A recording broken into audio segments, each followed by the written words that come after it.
Welcome to Shelf Sorts, the series where I totally do not rip off KK Clue whatsoever. Today, we are looking at my Nirvana collection, just because that was the only really thing I could think of. Starting off with Bleach. It's a good opening album, not the greatest.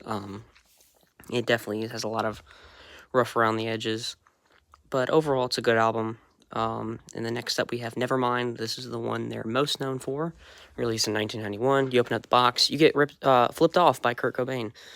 Inside is a lyric sheet, more goofy photos, typical 90s album release on CD. You get the drill. Very hard to read the lyrics, and then very nice CD art, kind of like the water they got going on.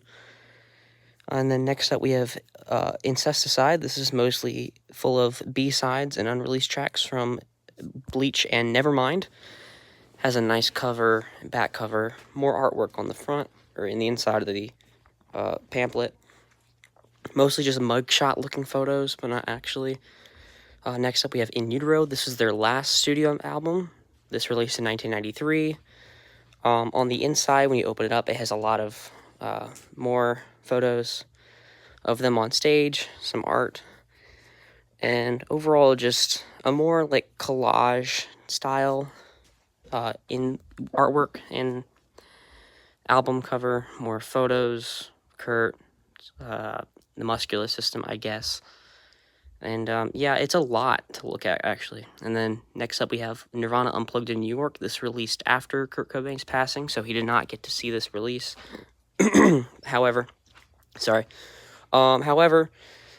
is probably my favorite out of the albums in terms of presentation, the way it opens up into more photos and the copyright. It shows a nice little behind-the-scenes look of each of the albums, and I really like that.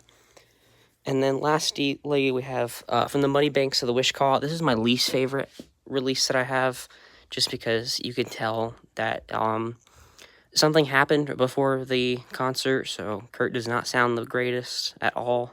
But I do like the inside with the crowd and all that, and it does have a interview from, I believe, Chris Novoselic, just talking about the whole process of that tour. And at the very end, it actually has a memorial to Kurt Cobain and a nice little send-off. Very nice release. This one released in 1996, so 2 years after his passing.